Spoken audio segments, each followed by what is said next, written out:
All right, so many of you have asked me, hey Monkey, how do you make the bucket tip like that? Well, in this video, we're gonna show you exactly how to do that. So stick around, because we got some buckets to tip. Okay, so what I've done here is I've taken the center portion of our build and I moved it out into the middle of nowhere in a shallow pool. Why is a shallow pool important? Because normally these structures are built in shallow pools, but because of the way we built ours with those additional slides that actually work and our guests can use, we had to use a wading depth pool.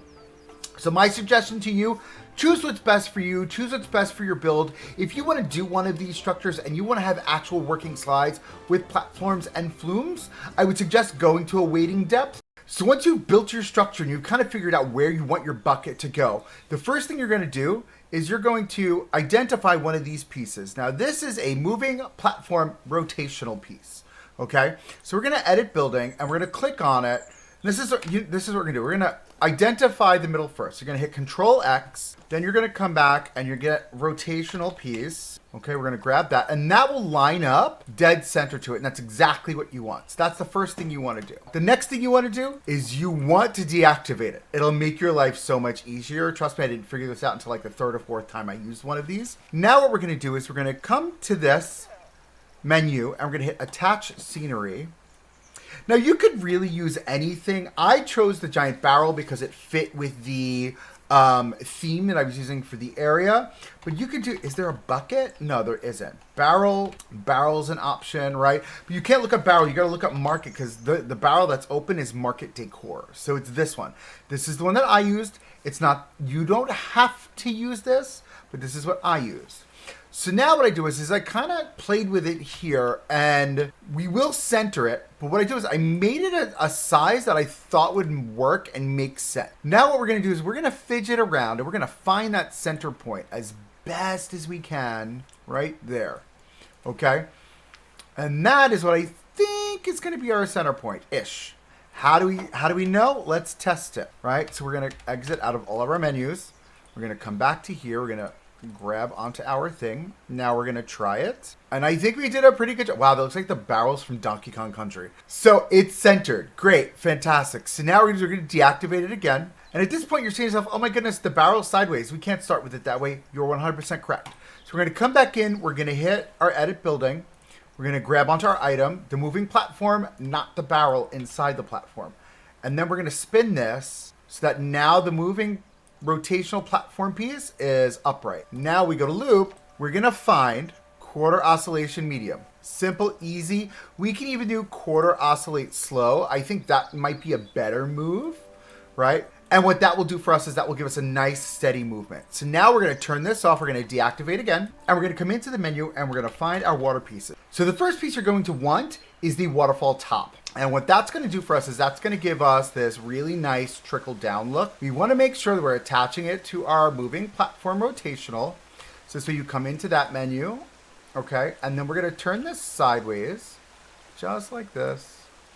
And we're going to stick it inside of the bucket, okay? And we're going to turn it sideways this way. This may seem a little odd, but just bear with me. Now we're going to take a second one and we're going to put it this way and we're going to just zhuzh it forward just a hair. And then finally, we're going to grab the next one and we're going to put it there. Okay. And we've got 3 of them now. Okay.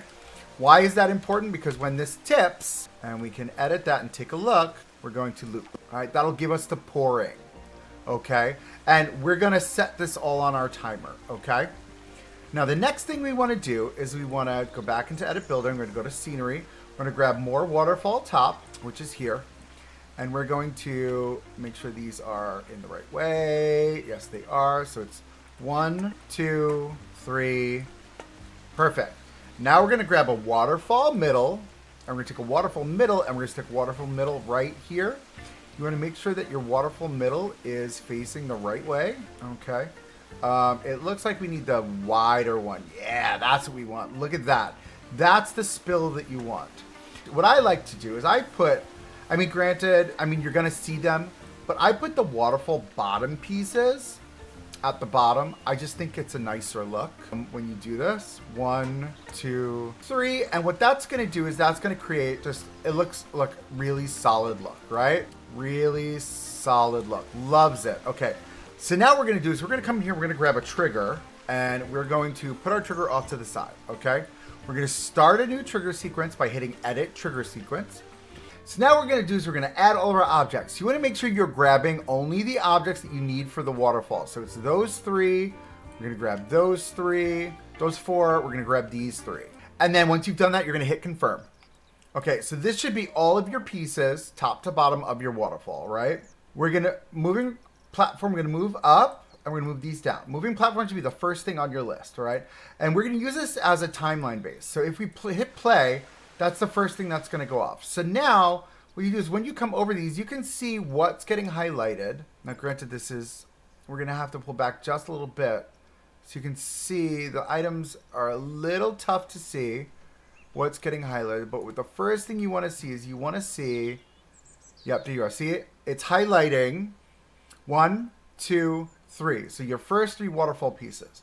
So what you want to do is you want to move this through your timeline slightly. No, we're going to line it up. There we are. And when we hit play, that'll go, and then that'll pour. So you want to make sure your pour is coming out at the right time, right? So let's grab our 3 items again, and we're going to move them back a little bit more. We're going to see how this runs now, and play. So here we are, and then the water pours. Perfect. I think I may want to pull this back a little bit more, maybe to 2 seconds. Give it the time that it needs to pour the bucket. Maybe a little bit less. Maybe it's 1.5, right? Let's try that. We're going to hit stop and play again, and this is going to come down, and it's going to pour. Perfecto. Okay, so that's our pour. So the next thing we need to do is we need to highlight what are our fountain pieces. So we know, whoop, no, you need to come down. Thanks. What we know is that this is the top fountain piece. This is the next fountain piece. This is the next one after that. And then finally, we've got this one here. So we just need to identify where we want things to fall, right? So if that's going to pour out, very good. Maybe we even do like a slight trickle. Maybe it's like the center pours first. Yeah, I like that, right? And then we're going to identify now. Hold on. 1, 2, 3. And then, okay, now we need to space these out semi-evenly so they create a nice trickle effect. Right? 1, 2, 3, pour down. Loves it.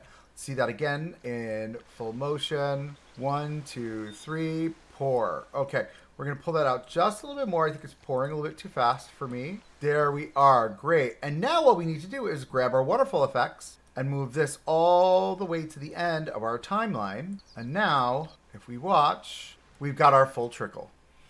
Okay, now once you've got this sorted, what you can do is you can grab your pieces. Let me just move these over because I want it centered. I'm OCD, sorry about that. And you're gonna hide these. You wanna hide these inside of your corrugated section, right? Why is the corrugated section so important? This is what creates the ripples and the white water splashdown, right? So now when you click on your trigger, you can play your trigger sequence. It'll run, okay? And great. But one thing you need to remember is you can either only trigger it, looping it on a trigger, so you can trigger a trigger. You can do it as continuous, or you can let it run looping on trigger hourly, okay? And it'll run every single hour on the hour. That's the only ways you can get these to run. You can't really time them any shorter than that. I wish there was a smaller time span than hourly, but that's all you're allowed to do is hourly. The other thing I would suggest doing is inside of here, let's grab a water piece. We're gonna grab one of these water splash smalls. I know this is weird because it's got like the water splash coming out of it, but I think it gives the best look of like water pouring. Okay, and then you can easily just tuck that right inside, and I think it'll give you exactly what you need. Just like that. I like to point it up just a hair. Now, granted, you've got the water that's like splaying out from it. That's fine. It is what it is. I'm not crying over it. And there you go. That's how you build a Tippie bucket like this one over here. I hope you guys enjoyed this video. Don't forget to like, comment, and subscribe. And until the next one, keep on building. Have a good one.